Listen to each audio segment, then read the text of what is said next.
সূচের ছিদ্র দিয়া একটা উটকে যদি বলা হয় উঠরে এই ছিদ্রটা দিয়ে পার হয়ে যা, ব্রেন খাটিয়ে বলুন তো কোশ্চিন কালো সূচের ছিদ্র দিয়ে একটা তাজা উট অতিক্রম করতে পারবে নাকি?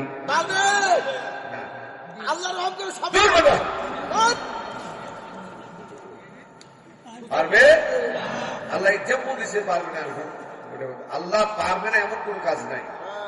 একটা কিন্তু এখানে যেটা বোঝাতে চাচ্ছেন, সূচের ছিদ্র দিয়ে একটা বকরি, একটা ছাগল, একটা মুরগি এরাও পার হতে পারবে, উট তো দূরের কথা।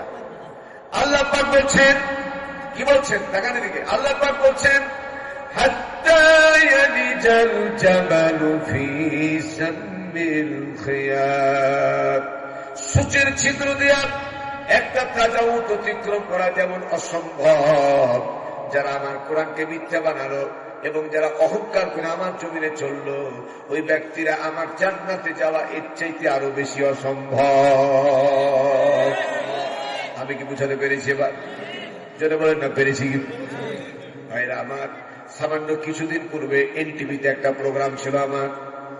আজকে 1995 সাল থেকে 4টা প্রোগ্রাম 4টা জায়গাতে আমি BTV world, NTV, RTV, Bangla vision এবং সাথে সাথে বাংলাদেশ বেতার 1995 সালের 8ই রমজান সেদিন আমার চান্স হয়েছে।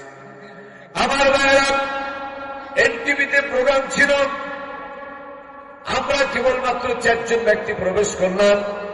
কিন্তু বুঝে হঠাৎ করে দেখলাম স্টুডিওর ভিতরে 5 জন বসা। একটাবার উচ্চারণ করুন প্লিজ, কয়জন বসা?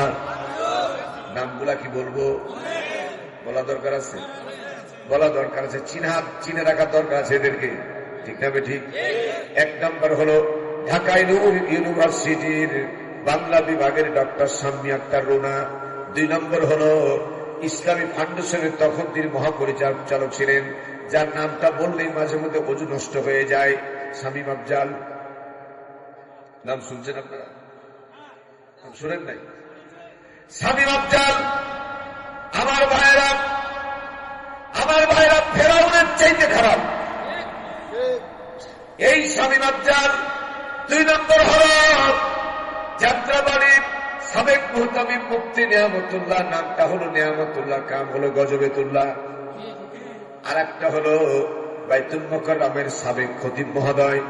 আর একটা ছিলেন 5 নম্বর মুয়াজ্জেম হোসেন আলাল। এই 5 জন ব্যক্তি ওখানে ছিলেন। ডক্টর শাম্মী আক্তার রুনা যেমন আমরা প্রবেশ করেছি স্টুডিওর ভিতরে, তিনি তৎক্ষণাৎ আমাদেরকে দেখে তার গাটা মনে হয় জ্বলে গেল। যিনি পরিচালক তিনি বললেন, sorry please don't mind, 45 minute আপনাদের সময় করেছিল, কিন্তু এটা আমার ভুল হয়ে গেছে, নোটে ছিল। আপনাদের 25 মিনিট কেটে নেওয়া হলো, 20 মিনিট আপনারা আলোচনা করেন, আর হুজুরদের জন্য বরাদ্দ থাকলো 25 মিনিট। আলোচনা তাদেরকে তাড়াতাড়ি করতে বলা হলো। সঙ্গে সঙ্গে ডক্টর শাম্মী আক্তার রুনা তিনি বলতে গিয়া শুরুতে বললেন, আমরা 72 সংবিধান অ্যামেন্ডমেন্ট করে যখন আমরা দেশকে এগিয়ে নিয়ে যাচ্ছি, তখন বাংলাদেশের কাঠমোল্লারা এখানে একটা ব্যাখ্যা করা দরকার। আমার ভাইয়েরা, অন্তত আলেমদের ব্যাপারে, আলেমন আমাদের ব্যাপারে যারা বিরূপ মন্তব্য করবে, যে আলেমে যদি বিয়ে না পড়াতো তার সন্তান জারজ হয়ে যেত, কথা বলেন ঠিক কিনা? যে আলেমে তার বাপ মার বিয়ে পড়ালো, যে আলেমের কাছে আলিফ বা তাসা শিখলো, যে আলেমেরাই কেবলমাত্র জানাজা পড়ে তাকে শেষ বিদায় দিবে, কথা বলেন ঠিক কিনা? এই আলেমদেরকে যারা সম্মান করে কথা বলতে পারে না, এই আলেমদেরকে যারা সম্মান করতে পারে না, এইদিকে দেখাও, 1 ইঞ্চি সময় দিকে নষ্ট করবো না। আলেমকে অন্তত যারা খারাপ ভাষায় বিদ্রোহ করলো, ইচ্ছা করে আলেমদেরকে যারা কষ্ট দিল, আমার ভাইয়েরা, আমার বাবাজিরা, জ্বলন্ত নমুনা আছে বাংলার জমিনে। নিজের স্ত্রীকে নিয়ে সৌটে গেল, নিজের স্ত্রীকে পাগল বানায় দেয়া, পর বানায় দেয়া, 2টা স্ত্রীকে নতুন করে সাজায়, নাটক সাজায়। অনেক আলেমের বিচার চলছে, কথা বলে ঠিক কিনা? কিন্তু শুধু তাই না, বাংলার জমিনে অনেক বেয়াদব নায়ক নামের কলঙ্ক একটা করে মেয়ে মানুষকে নিয়ে সিঙ্গেল বাইরে নিয়ে যায়, আর আসার সময় সিঙ্গেল আসে না, কিন্তু ডবল আসে। কথা বলেন ঠিক কিনা? আমি কি বুঝাতে পেরেছি? তারা প্রকাশ্যে তারা জারদ সন্তান জন্ম দেয়, জারদ সন্তান তারা জন্ম দেয়। এমনকি পরিমনির যে সন্তানটা আছে এই সন্তানটাও কিন্তু যে বতরাজ এর সন্তান নয়, 1 বছরের কন্ট্রাক্ট বিয়ে করেছে এই সন্তান ছেলেটাকে। আমার ভাইরা, প্রকাশ্যে যারা ইসলামের দুশ্মনী করে, জারদ সন্তান উপহার যারা দেয় তাদের কোনো বিচারে নাই। আর যারা নিজের স্ত্রীকে নিয়ে যারা চলাফেরা করে দলীয় স্বার্থে হিংসা বা হিংস্র মতো করে আলেম ওলামাদেরকে তারা মাজাই করা, হাতে করা, পায়ে করা, এরকম করে তারা কোর্টে উঠানোর সময় কষ্ট দিয়ে তাদেরকে উঠানো হয়। আর ওই বিশ্বাস ব্যাপক নাস্তিকদেরকে কখনো বিচারালয়ে নিলে তাদের হাত করা দেওয়ার কোনো প্রয়োজন মনে করে না। এই যে আলেমকে কষ্ট দেওয়ার যে তাদের একটা প্রবণতা, এই সম্পর্কে আল্লাহ পাক কোরআনে সূরা হুজরাতের ভিতরে, সূরা নমলের ভিতরে আল্লাহ পাক রব্বুল আলামিন সূরা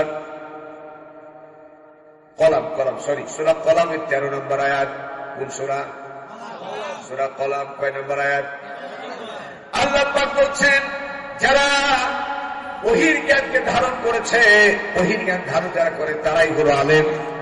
কথা বলেন ঠিক কিনা? ওহীর জ্ঞান যারা ধারণ করেছে তারাকে কি বলা হয়? ওহীর জ্ঞান হলো কোরআন।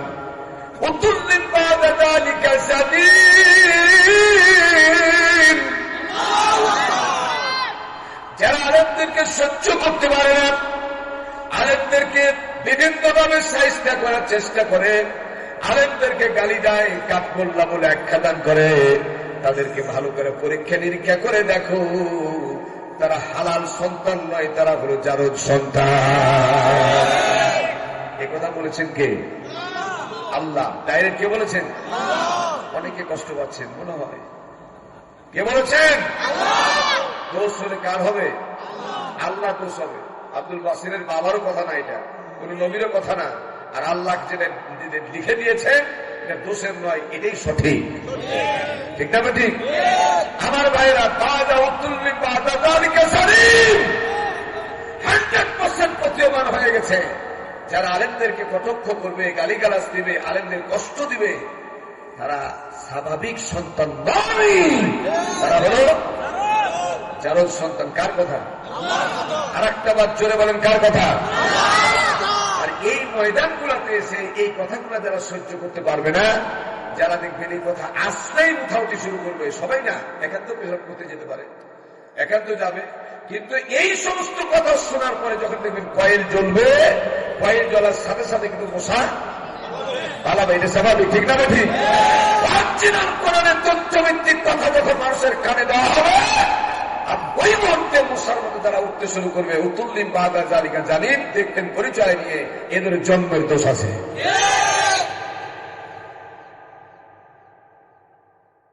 অনেকে বলে না, ভয় লাগে, মন খারাপ হয়।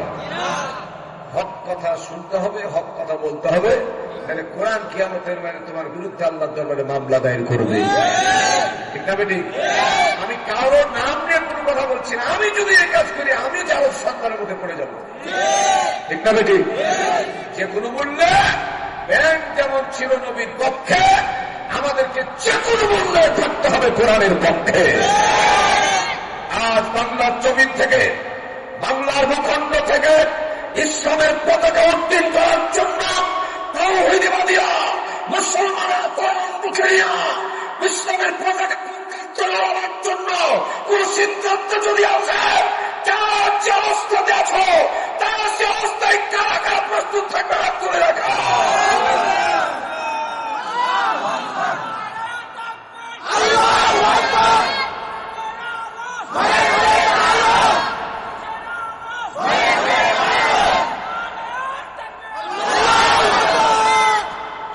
আল্লাহ তাআলা আমাদের সকলকে কোরআনের সঠিক পথে থাকার তৌফিক দান